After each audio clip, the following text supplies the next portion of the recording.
O apóstolo Paulo fala em Romanos, no capítulo 7. Eu vou pedir que a gente leia a partir do verso 14 de Romanos, no capítulo 7. E eu vou falar sobre essa capacidade que nós temos e o que Deus, na realidade, quer fazer conosco.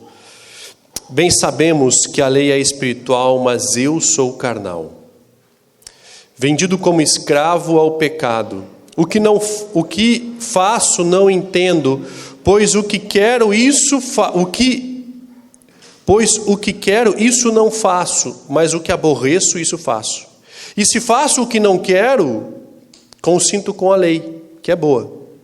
De maneira que agora já não sou eu que faço isso, mas o pecado que habita em mim. Eu sei que em mim, isso é, em minha carne, não habita bem algum. Com efeito, o querer está em mim, mas não consigo realizar o bem. Pois não faço o bem que quero, mas o mal que não quero, esse faço. Ora, eu faço o que não quero, já não faço eu, mas o pecado que habita em mim. Acho então essa lei em mim, que quando quero fazer o bem, o mal está comigo. Pois segundo o homem interior, tenho prazer na lei de Deus, mas vejo que nos membros outra lei que trabalha contra a lei do meu entendimento e me prende debaixo da lei, e o pecado está nos meus membros. Papai querido, obrigado pela noite que nós estamos passando juntos. Pedimos, Espírito Santo, que Tu ministre no nosso coração e nos leve ao entendimento maior da Tua palavra, em nome de Jesus. Amém e amém. Nessa pesquisa que nós vimos, 12 voluntários, dos 12 voluntários, 9 foram até o fim, facilmente manipulados, facilmente convencidos pelo cientista de que em nome da ciência ele deveria ir até o fim. Simples assim. Em nome da ciência eu deveria continuar dando choque num pobre coitado que está do outro lado da sala, que daqui um pouco nem responde mais as perguntas, porque talvez está inconsciente, ou mesmo porque talvez a gente já matou ele. Mas em nome da lei, em nome da ciência, em nome da experiência, em nome dos benefícios que isso pode trazer para alguém, sabe lá quais sejam, eu vou até o fim e eu vou dando choque no camarada. E o cientista fica impressionado e ele conclui assim, ou seja, a ciência comprova o que a Bíblia já dizia. Ele conclui dizendo o seguinte: eu notei ali que não tinha elemento externo nenhum que forçou eles. Facilmente foram convencidos de que deveriam prosseguir em nome da ciência, mas não teve elemento externo que os forçou a fazer, que botou uma arma na cabeça, ou você faz ou você morre. Facilmente eles foram convencidos, eles falaram, não tem elemento externo nenhum, o mal está dentro de cada um de nós. O Salmo 51 fala que em pecado concebeu a minha mãe, ou seja, nós nascemos já nessa realidade. Se o ser humano, ou se é bom ou se é ruim, é uma discussão filosófica que toma conta aí das universidades há muito tempo, mas basicamente o que a Bíblia nos ensina é que ser humano é ruim. Por natureza ele é ruim, em pecado nós nascemos e o mal habita dentro de nós, e o apóstolo Paulo fala que isso, em Romanos no capítulo 7. Em Romanos no capítulo 7, ele diz o seguinte, ele, o apóstolo Paulo, presta bem atenção, não é qualquer jaguara que está escrevendo, é o apóstolo Paulo.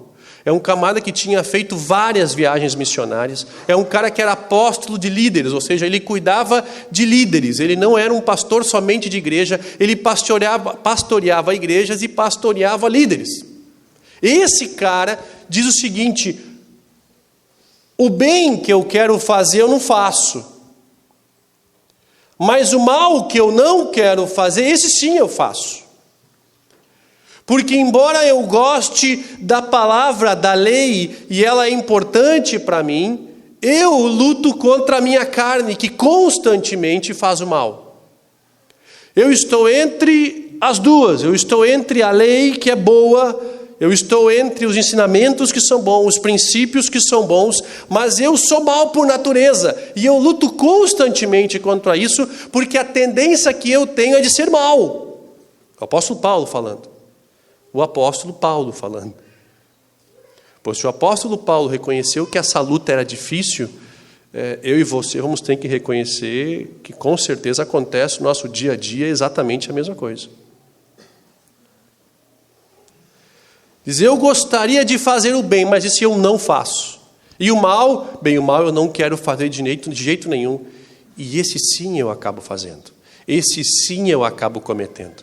Essa pesquisa mostra claramente que o ser humano é mau por natureza.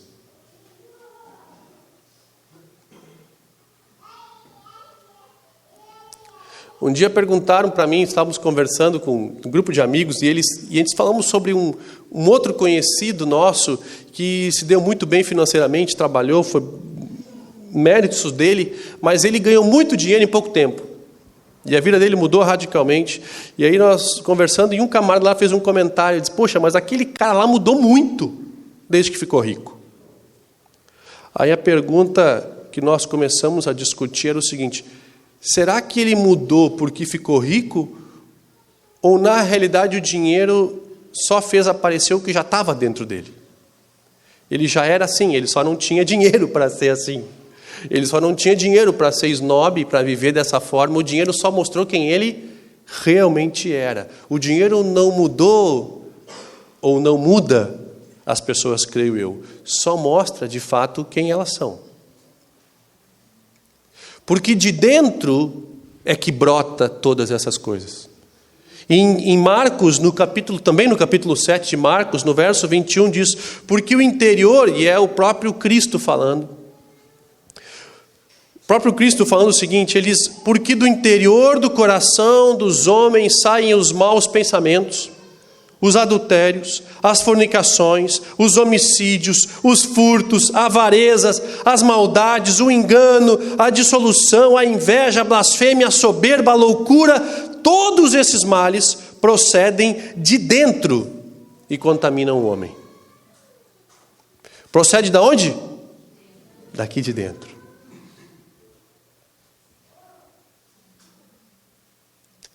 Quando o pessoal pergunta, nós temos, a liderança aqui, tem uma amiga muito querida, uma pastora americana, ela é uma figuraça, e ela foi tocada pelo mover do Espírito Santo, e chama Melinda Fish, e ela, ouvindo uma vez uma ministração dela, era de uma denominação muito tradicional, o Espírito Santo tocou na vida dela, e ela foi transformada, literalmente transformada. Não tem como alguém ficar normal depois do encontro espetacular. E ela escreveu alguns livros, inclusive alguns têm esse título em português. Um deles é justamente aquele que a gente já ministrou aqui, se eu estou tão cansado, se o meu fardo é leve, por que eu estou tão cansada? E ela comenta, um dia comentando assim, Robson, parei de fazer o jejum que me ensinavam. Eu digo, mas Melinda, jejum é bíblico. Não, mas desse jeito aí eu parei de fazer jejum. Porque fazer jejum para manipular Deus, para mostrar para Deus o quanto eu estou com fome, para que Ele me dê alguma coisa, está errado. Desse jeito não faço mais jejum. Mas eu preciso fazer o jejum, de fato, aquele para matar a carne. Aquele que não vai mostrar nada para Deus e não vai mostrar nada para as pessoas. Inclusive a Bíblia fala daqueles que faziam jejum, dos escribas e fariseus, e paravam na porta do templo, como que estavam desmaiando, para mostrar para todo mundo que eles estavam com uma fome, que já não estavam comendo, que estavam em jejum. Ele disse, cara, esse não é o jejum. O jejum é para matar os monstrinhos aqui dentro. Para que a gente fique com fome e a nossa carne fique mais fraca e a gente começa a reconhecer que de fato nós absolutamente nada somos sem Ele. Então se você vai jejuar é para matar a sua carne, não é para mostrar nada para ninguém ou muito menos para Deus. Mas é para que você pense de forma mais clara, que as vendas caiam dos seus olhos e você consiga de fato buscar o Senhor de forma diferente. Por isso o jejum. Mas o mal, ele brota de dentro. Tem um escritor muito bom chamado Jean Vanier, um escritor cristão, e ele diz o seguinte, que a vida comunitária é a dura revelação das fraquezas e das trevas em cada um de nós. Vou repetir. Que a vida em comunidade, ou seja, a vida comunitária, é o que nós estamos fazendo aqui. E o que você faz com vizinhos e trabalhos e escola, a vida em comunidade, é a dura realidade das fraquezas e das trevas de cada um de nós. É a revelação, muitas vezes inesperada, dos monstros ocultos dentro de nós. Imediatamente tentamos afastar esses monstros, tentando escondê-los. A vida em comunidade faz esses monstrinhos brotarem. Sabe esse mal que procede do coração, que o mestre nos ensinou aqui? É na vida em comunidade que eles aparecem. É quando nós somos colocados no canto. No canto. Ali tudo que tem de ruim brota. Coisa que você não sabia, ali brota. É quando batem no seu carro, ou você bate em alguém. É quando o acidente em casa, né, o acidente doméstico acontece. É quando alguém lhe ofende, alguém lhe bate. É quando alguém lhe humilha. É quando alguém lhe esquece. E aí brota o que tem dentro de nós. É na vida em comunidade que os monstrinhos aparecem. É no dia a dia, é a dura realidade que nós encaramos todos os dias, é aonde brota isso que o apóstolo Paulo diz. O bem que eu quero fazer, isso eu não faço. Mas o mal que eu não quero, esse eu acabo cometendo.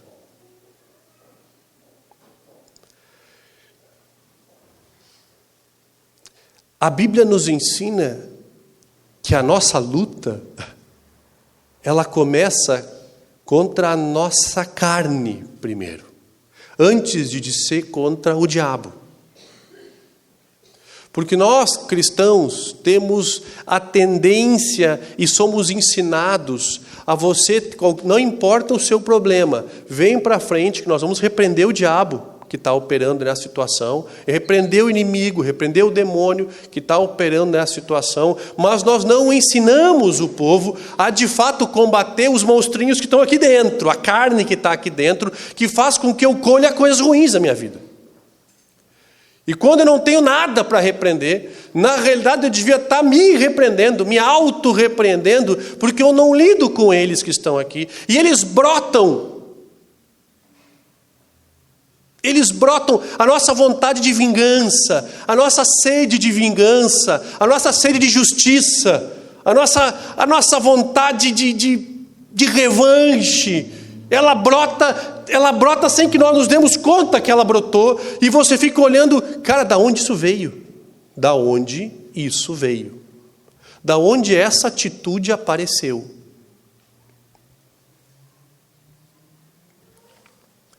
Eu me lembro que eu estava com o Anderson, a gente foi, anos atrás, nós estávamos numa reunião de pastores. E nós tínhamos sido muito ofendidos e muito magoados, né? Eu fiquei extremamente magoado com atitudes de amigos, pessoas próximas.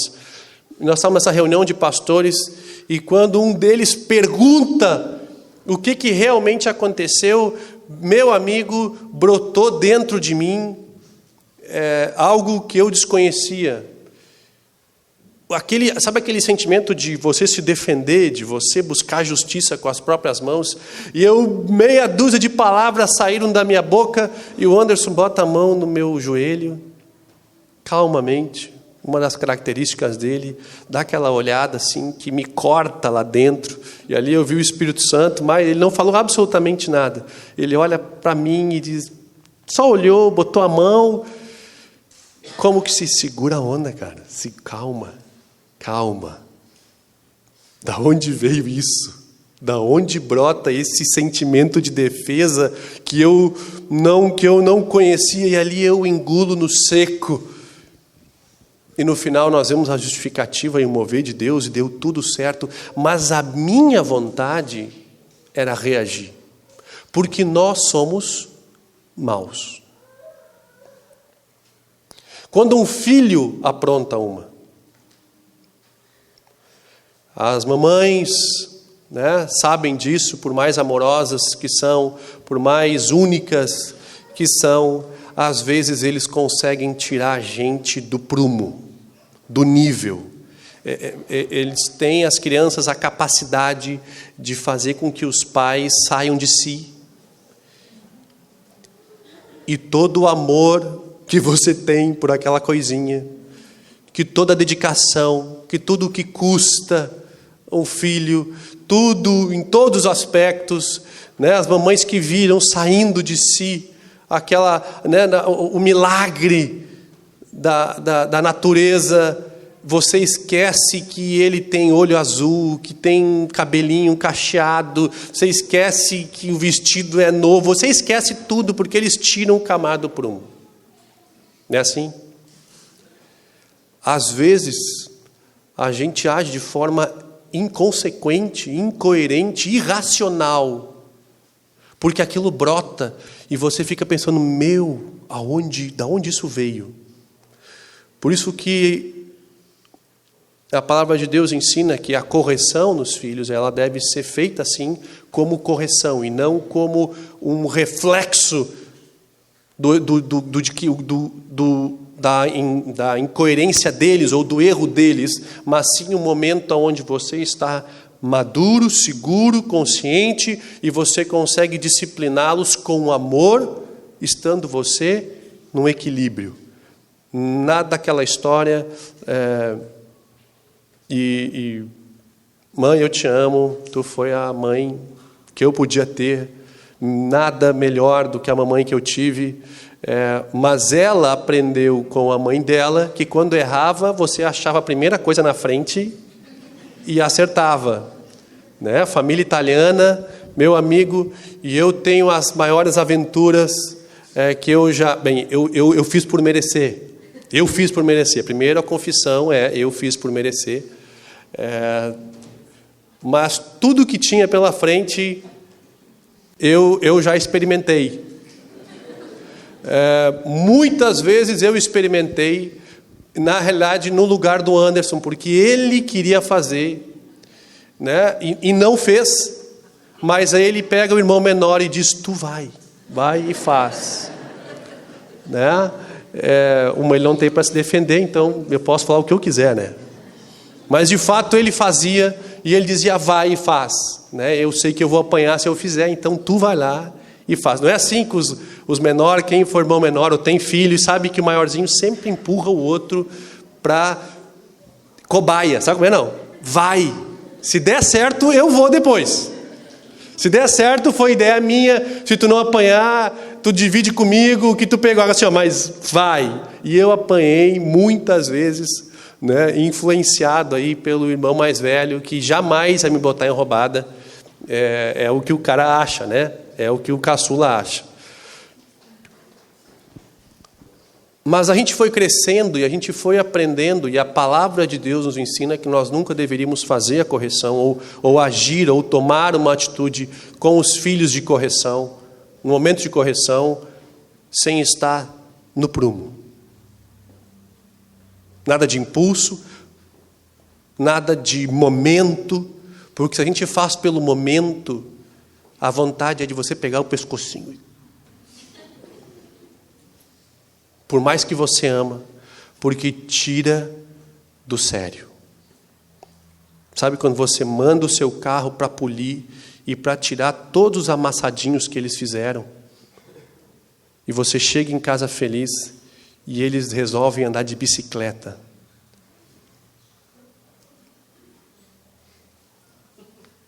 E se perdem no freio, e não deu para parar, e aquela desculpa toda. E o carro está exatamente igual como você mandou ele. Há poucos, você não acredito que ele ficou assim. Aí você respira fundo. Ele acabou de vir de lá. Eu amo essa criança, eu amo essa criança, eu amo essa criança, eu amo essa criança. É assim que funciona? Mas brota de nós o mal que existe aqui dentro. Porque o bem que eu quero fazer, eu não faço. O mal que eu não quero, esse sim eu acabo cometendo. Porque a vida em comunidade é a dura revelação das fraquezas e das trevas em cada um de nós. É no dia a dia que esse mal brota, e brotava no apóstolo Paulo, e brota na tua vida, e brota na minha vida, e é uma luta constante. Aí eu fico perguntando, se eu agir errado, e eu sempre digo para os meus amigos e clientes, eu digo, cara, não chuta o balde. Porque se você chutar o balde, quem vai ter que limpar é tu. Então assim, pensa bem antes de chutar o balde. Tem uns que chutam o balde, fazem caca e depois volta, Robson, chutei o balde. Mas já estou sabendo, sou eu que vou limpar. Ninguém vai poder limpar quando eu chuto, eu que limpo. Sobra para você, é uma consequência do seu erro. Mas se é uma consequência do seu erro, por que eu continuo fazendo mal? Se eu estou colhendo o mal que eu não quero fazer e faço, por que eu continuo fazendo? Porque é uma luta constante entre carne e espírito. Essa luta não vai acabar até os últimos dias, os seus últimos dias na face da terra. Não vai acabar. Não vai acabar. E por mais espiritual que você seja, a sua carne vai continuar militando, lutando contra o Espírito. Porque essa luta, Jesus já ensinou que existe, o apóstolo Paulo ensinou que existe, e quando ele diz assim, eu estou indo embora, mas eu vou deixar o Consolador, eu vou deixar o Espírito Santo, porque ele é o árbitro em nossos corações. Ele é a verdade, ele é o árbitro, aquele que diz sim, não, para, volta, continua, segue. Ele é o árbitro, ele manda parar. O problema é quando nós não damos liberdade ao Espírito Santo e eu vivo somente baseado nos princípios que eu trouxe da minha casa, da minha família. Aí o cristão tem problema. Porque eu conheço muita gente que não conhece a palavra de Deus e que é gente boa. Pessoas que ofertam em missões, pessoas que ofertam no social, pessoas que participam com a comunidade, pessoas boas. Que não matam, não mentem, enfim, são pessoas boas, são princípios que eles trouxeram de casa. Mesmo assim, o mal continua militando, o mal continua confrontando. Só que nós que somos cristãos, que temos acesso à palavra de Deus e à revelação de tudo isso, nós temos uma linha muito fina que separa aqueles que gostam da palavra, mas tiram o Espírito fora. E aqueles que gostam só do Espírito e tiram a palavra fora. Aí o troço fica complicado. Quando eu vou para o lado da palavra, e eu dou um enfoque muito grande na palavra, mas eu não dou acesso ao Espírito Santo na minha vida, essa palavra não vivifica. Ela é uma fantástica palavra que vai mudar a sua vida em muito, mas ela não vai ministrar a sua vida constantemente. Ela vai lhe impactar hoje e tem que lhe impactar amanhã e tem que lhe impactar no outro dia, porque o Espírito Santo não tem lugar na sua vida para continuar ministrando aquilo. O Espírito Santo que convence do pecado, da justiça, de tudo isso, o Espírito Santo que é o árbitro, para aí, cara, não avança. Não avança. Esse Espírito tem que vivificar aquela palavra. Quando diante de uma situação complicada, que você ouviu a ministração, que você leu a palavra, e você está prestes a agir na sua carne, o Espírito Santo lembra da palavra? Esse é o trabalho dele.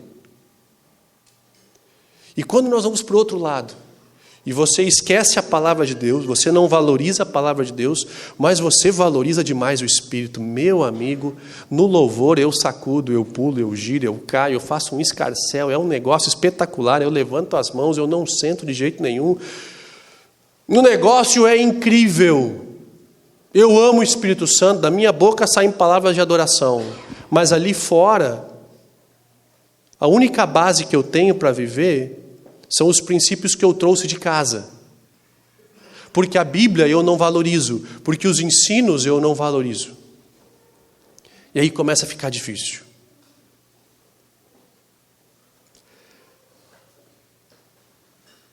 Em João, no capítulo 14, diz o seguinte: o Espírito da verdade, que o mundo não pode receber, porque não o vê nem o conhece, mas vós o conheceis, porque ele habita em vós e estará em vós para sempre. Esse Espírito da verdade, o Espírito da verdade que testifica e que é o árbitro, está faltando nas nossas vidas para testificar a palavra que é ministrada e que é lançada.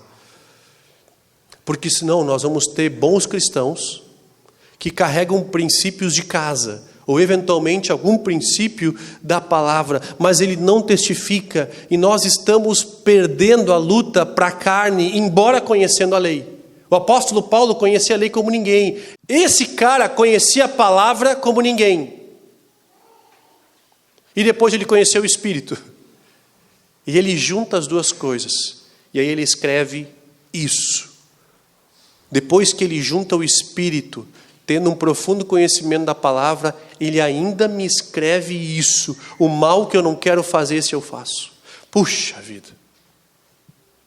Ele falou, mas é uma briga entre o Espírito e a carne constante. O que nós precisamos entender é que antes de Jesus libertar a sua vida de qualquer influência maligna que você acha que você está vivendo, Ele tem que libertar você da sua carne. Ele tem que libertar você de você mesmo, dos monstros que habitam aí dentro e que você não quer lidar, mas que eles brotam no dia a dia. Eu fui numa ministração de uma equipe de libertação e cura interior muito especial, tive a oportunidade de participar. O ministério chama Restaurando os Fundamentos. E a ministração era assim, foco no problema. Eles, me diz 2 problemas que você tem e nós vamos lidar. Eu falei, 2 problemas que eu tenho que nós vamos lidar? Eu digo, puxa vida, problema que eu tenho? O cara fica naquela e tal, coisinha bem simples, assim, eu vou compartilhar com você. Eu compartilhei com o cara. Meu amigo, aqueles 2 probleminhas viraram 1 hora de ministração. Dali saiu não sei o quê. E eu digo, cara, mas como é que isso brotou dentro de mim? Obrigado, Jean. Como é que esse troço brotou dentro de mim? Da onde tinha isso? Como é que a gente chegou lá? Eu fiquei, cara, mas como é que esse troço estava aí dentro ainda?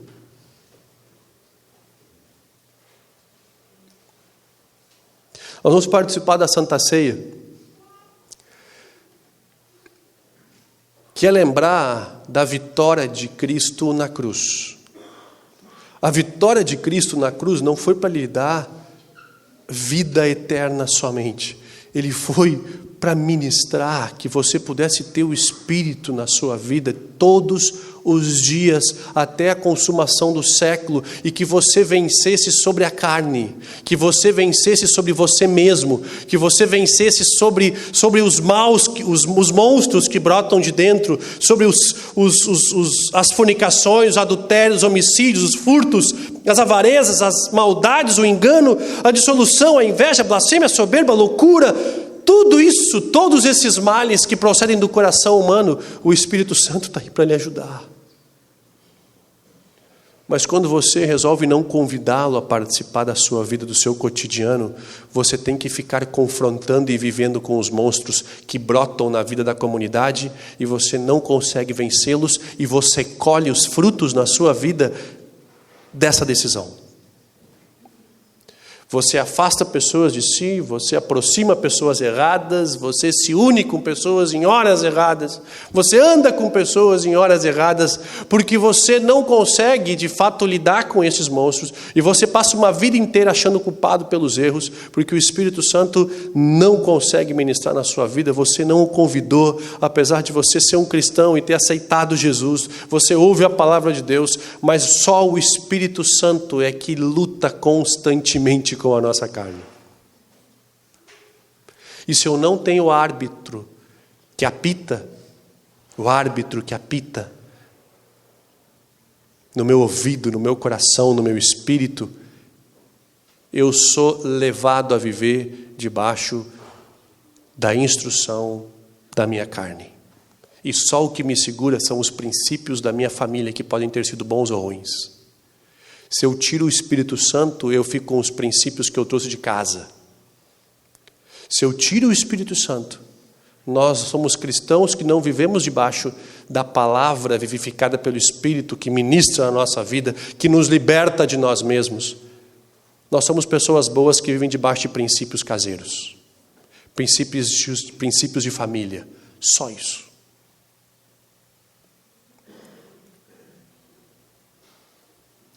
Isso pode ser algo bom, mas não lida com a sua colheita da carne. Não lida com o que você planta e o que você colhe. Esse é o problema. Nós continuamos errando sobre as mesmas coisas, tendo os mesmos conflitos, afastando as mesmas pessoas, nos juntamos com as mesmas pessoas ruins, conseguindo os mesmos resultados ruins. E nós vamos participar desse momento de vitória, mas ele morreu para que o Espírito Santo pudesse ministrar na sua vida constantemente até o fim, até os últimos dias, até a consumação do século. Então não vamos fazer isso em vão, não. É por isso que às vezes, quando o Espírito Santo começa a mover no louvor, a gente dá um passo atrás e diz: Deus, é por isso que nós estamos aqui, pode continuar. É por isso que quando Deus move no louvor, a gente olha no relógio, e se o Espírito Santo está movendo, já passou 10 minutos do que normalmente nós encerrávamos o louvor, mas se o Espírito Santo está movendo, a gente diz: é para isso que a gente veio, continua aí. Pois eu diminuo um pouco a palavra ali. E tem dias que o Espírito Santo flui tanto na palavra, que às vezes é vontade de você ficar 1 hora escutando. Eu escutei nós tivemos a oportunidade de participar algumas vezes de conferências de um ministrador chamado Dave Robertson. E os cultos dele não tinham louvor. Só palavra. Um americaninho, gente boa, bonachão. Sabe aqueles caras que dá vontade de sempre abraçar, porque parece que sempre saiu do banho, ele estava sempre fresquinho, assim, dá vontade de sempre abraçar e ficar pertinho. Ele pregava 2 horas, 2h30, sem louvor. Começou a reunião, ele vinha com o microfone e começava a falar. E parecia que ele falava 30 minutos.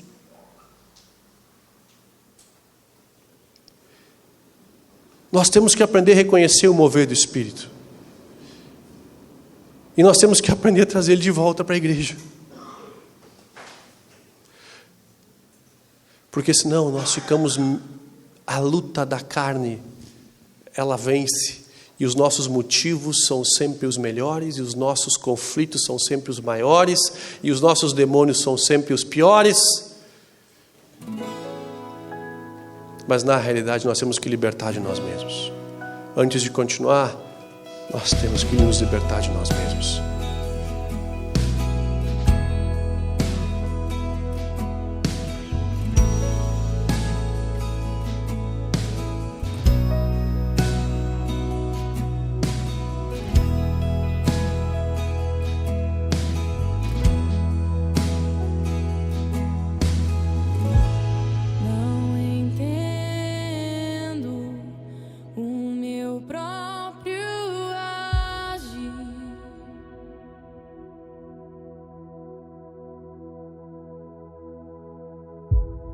Sem tua graça, o que seria de mim?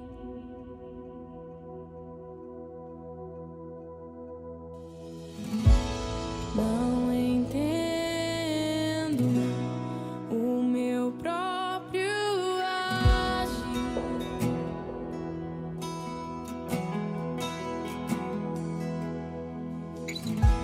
Sem tua graça, o que seria